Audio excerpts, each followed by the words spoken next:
Jamais sans la grâce, une dévotion matinale qui vous connecte à la pensée de Dieu et vous donne la provision du ciel au quotidien. Bonjour chers amis, chers internautes, nouvelle journée, nouvelle provision, bienvenue dans la pensée du jour. Père, nous te bénissons, nous te confions cette semaine et la dévotion de ce matin également. Tu es ce Dieu de révélation comme on aime bien le dire. Alors au-delà de toute explication théologique, nous prions que tu interviennes et glorifie-toi ce matin. Amen. Alors, chers amis, chers internautes, nous entamons une nouvelle semaine et je tiens vraiment à remercier tous ceux qui nous ont écrit la semaine dernière, vos commentaires, vos apports. C'est tellement encourageant, ça nous fait du bien, le retour que vous nous faites.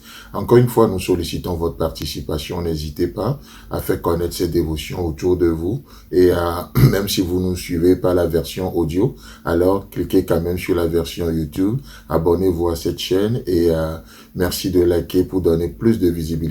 Que Dieu vous bénisse. Et ce matin, nous continuons dans notre aventure, ce que nous sommes en train de voir, la différence, ou en tout cas la fatigue versus faiblesse.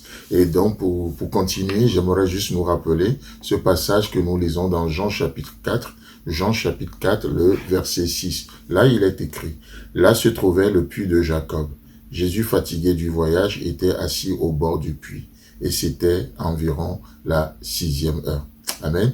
Donc, c'est beau, c'est ce que nous sommes en train de voir. Je crois que ça nous fait vraiment du bien d'aborder ces sujets tabous un peu dans le monde évangéliquement correct, dans ce monde où on est beaucoup plus habitué à l'hyperactivité, mais encore une fois, cette dévotion n'est pas le but de cette dévotion n'est pas de promouvoir un esprit de paresse sous prétexte de vivre dans le repos de la foi, loin de là. D'accord? Donc, comprenons l'esprit dans lequel les choses sont faites. D'accord? Parce que une chose c'est de faire les choses, l'autre chose c'est de les faire dans le bon esprit. Vous voyez? Et ça fait toute la différence. Donc ici, il nous est dit Jésus fatigué du voyage. Et comme on l'avait vu je crois le vendredi dernier, nous voyons que tous, qu'on le veut ou pas, nous sommes dans un voyage, le voyage de la vie tout simplement. Même si ça porte différents noms, pour certains c'est un voyage relationnel, un voyage missionnaire, un voyage de ministère, un voyage du célibat, du mariage, de l'éducation des enfants. Ça peut porter beaucoup de noms, mais en réalité c'est simple, c'est juste le voyage de la vie. Vous voyez? Et malheureusement, beaucoup tentent de trouver des idées, de prendre des raccourcis pour arriver plus tôt que prévu ou plus tard que prévu, j'en sais rien. Mais nous voyons une chose, c'est qu'il n'y a pas de raccourci. Et j'aimerais juste nous reprendre ce passage extraordinaire. Beaucoup m'en ont parlé dans ce week-end de Ésaïe chapitre 35, le verset 8 au verset 10.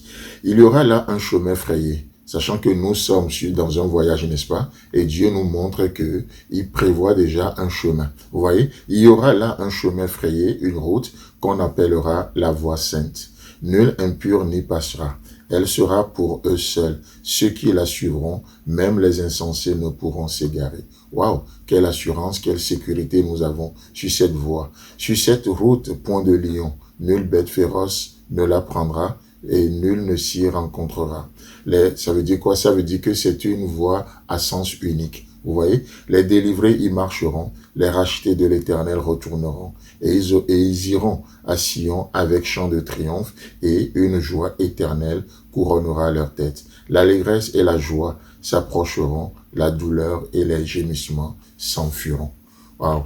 Vous savez, dans un monde où tout est à l'envers, c'est magnifique lorsque nous tombons sur de telles promesses de la part de Dieu, n'est-ce pas?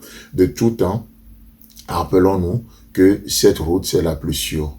La route de la foi, c'est la route la plus sûre. C'est la route la plus sécurisée au monde. Et quelle est cette route? Cette route, au-delà d'une route physique, je vous garantis ce matin que cette route, c'est une personne. Parce que lorsque nous suivons les descriptions qui ont été faites dans Ésaïe chapitre 35, on voit que non, ce n'est pas une route créée par une société de BTP. Non, loin de là. C'est une route qui rentre dans une autre dimension. Cette route s'appelle simplement Jésus-Christ. N'est-ce pas ce que lui-même nous dira dans Jean chapitre 14, le verset 6?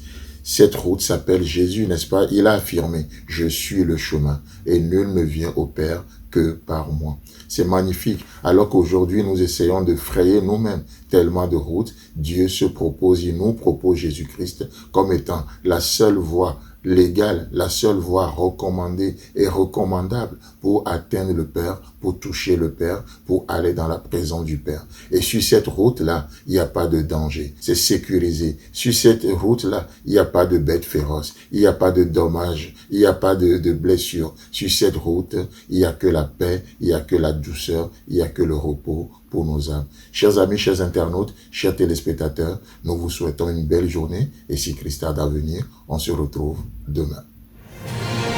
Si vous avez aimé cette émission, parlez-en à vos amis. Parlez-leur du message de la grâce et de ce qu'il fait dans vos vies. Pour un sujet de prière, une question ou pour devenir partenaire, contactez-nous au 00229 94 75 80 20. Que Dieu vous bénisse et à la prochaine. En attendant, pensez avec Dieu.